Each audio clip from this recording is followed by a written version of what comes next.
Hello everyone, welcome to Career Endeavour. So Career Endeavour लेके आ रहा है आपके लिए न्यू बैच।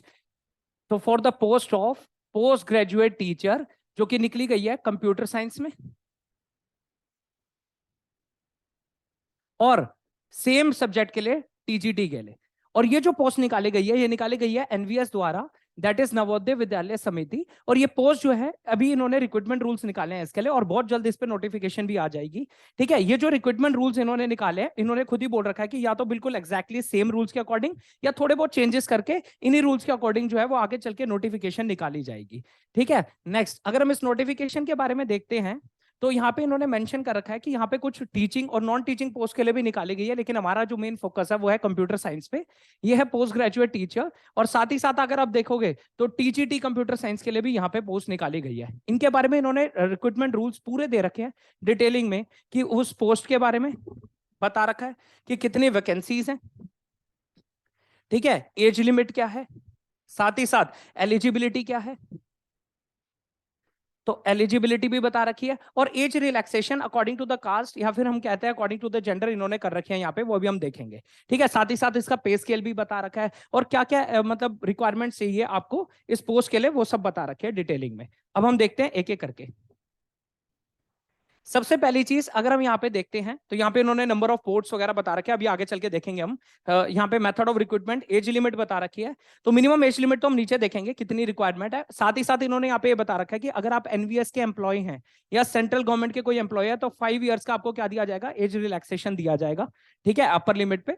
और साथ ही साथ स्पेशली लड़कियों के लिए यहाँ पे बहुत बड़ी अपॉर्चुनिटी निकली गई है, क्योंकि वुमेन के लिए यहाँ पे क्या कर रखा है, फीमेल कैंडिडेट जितने भी होंगे उनके लिए क्या कर रखा है, 10 साल की एज रिलैक्सेशन कर रखी है। तो काफी हद तक बहुत बढ़िया पोस्ट है ये। ठीक है, और आपको बहुत अच्छी अपॉर्चुनिटी दी गई है, क्योंकि 10 साल तक में, क्योंकि ये चाहते हैं कि टीचिंग जॉब्स में वो फीमेल कैंडिडेट जो है उनको ज्यादा प्रेफरेंस मिले, उनको एंकरेजमेंट मिले, तो उसके लिए इन्होंने क्या कर रखा है, 10 साल तक की रिलैक्सेशन दी है। तो ये बहुत अच्छी अपॉर्चुनिटी है।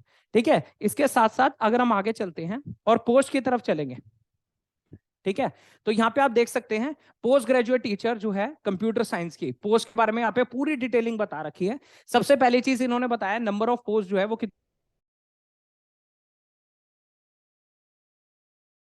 इतनी आसपास होंगी। ग्रुप बी की जॉब है ये। ठीक है, और यहाँ पे इन्होंने एज लिमिट बता रखा है कि 40 ईयर से एक्सीड नहीं करनी चाहिए, लेकिन अभी हम पीछे देख चुके हैं फीमेल कैंडिडेट के लिए 10 साल तक की एज रिलैक्सेशन है। साथ ही साथ 5 साल तक की भी एज रिलैक्सेशन है, जो कि पहले एनवीएस में या फिर सेंट्रल गवर्नमेंट एम्प्लॉय है। तो ठीक है, इसके बाद हम देख सकते हैं इनकी एजुकेशनल क्वालिफिकेशन क्या क्या चाहिए। तो यहाँ पे मेंशन कर रखा है कि यहाँ पे एमएससी होनी चाहिए कंप्यूटर साइंस में, या एमसी होनी चाहिए फ्रॉम द रिकॉग्नाइज्ड यूनिवर्सिटी। ठीक है, साथ ही साथ या तो एमई एमटेक होना चाहिए, या तो एमएससी या एमई एमटेक होना चाहिए। लेकिन एक चीज है, यहाँ पे इन्होंने बीएड को कंपलसरी कर दिया। ठीक है, बीएड डिग्री जो है वो रिक्वायर्ड है यहाँ पे। ठीक है, और पीरियड ऑफ प्रोबेशन बता रखा है 2 साल का है। और ये भी बता रखा है कि जितनी भी यहाँ पे पोस्ट अवेलेबल है उसमें से 75% जो है वो डायरेक्ट रिक्रूटमेंट है, और 25% जो होगी वो प्रमोशन होगी थ्रू एलडीई। एलडीई क्या हो जाता है, आपका लिमिटेड डिपार्टमेंटल एग्जामिनेशन, मतलब डिपार्टमेंट के अंदर ही एग्जामिनेशन होगा, उसके कॉरेस्पॉन्डिंग 25% जो है वो प्रमोशन के थ्रू होगी।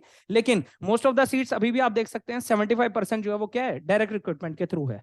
ठीक है, तो बहुत अच्छी अपॉर्चुनिटी है।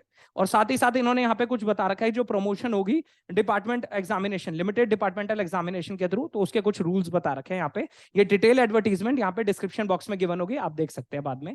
ठीक है, इसके अलावा अगर हम चलते हैं टीजीटी के लिए, that is trained graduate teacher के लिए कंप्यूटर साइंस, तो अगर हम इसकी पोस्ट देखते हैं तो इसकी पोस्ट अराउंड 649 है, और ये भी इन्होंने बोल रखा है थोड़ी बहुत वेरी कर सकती है।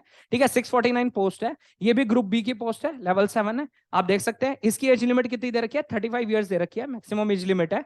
ठीक है, और इसके लिए क्या क्या एजुकेशनल क्वालिफिकेशंस है, तो यहाँ पे इन्होंने मेंशन कर रखा है, दैट इज बैचलर डिग्री चाहिए, या तो कंप्यूटर एप्लीकेशन बीसीए, ठीक है, या फिर ग्रेजुएशन होनी चाहिए कंप्यूटर साइंस में फ्रॉम अ रिकॉग्नाइज्ड यूनिवर्सिटी, या फिर बीई बीटेक होनी चाहिए आपके पास। ठीक है, इसके साथ साथ बीएड डिग्री भी कंपलसरी है, बीएड डिग्री यहाँ पे भी कंपलसरी है। साथ ही साथ आपका सीटेट भी क्लियर होना चाहिए, यहाँ पे मेंशन कर रखा है। ठीक है, कि आपका सेंटर टीचर एलिजिबिलिटी टेस्ट जो होना चाहिए वो क्लियर होना चाहिए, बीएड डिग्री होनी चाहिए आपके पास, और साथ ही साथ आपकी मेन डिग्री होनी चाहिए ग्रेजुएशन की।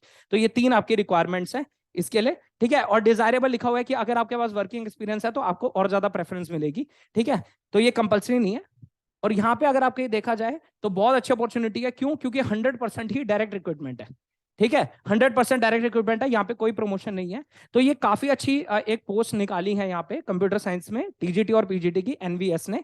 ठीक है, तो फर्दर आप हमारे बैच के बारे में जानना चाहते हैं तो हमारे पूरे बैच की जो बारे में आप डिटेल्स ले सकते हैं, तो कॉन्टैक्ट हमारे डिस्क्रिप्शन बॉक्स में गिवन है। साथ ही साथ आप अगर फ्यूचर में हमारे इनिशिएटिव्स के बारे में जानना चाहते हैं तो हमारे इंस्टाग्राम पेज को फॉलो कीजिए। ठीक है, हमें लाइक कीजिए, सब्सक्राइब कीजिए। Thank you.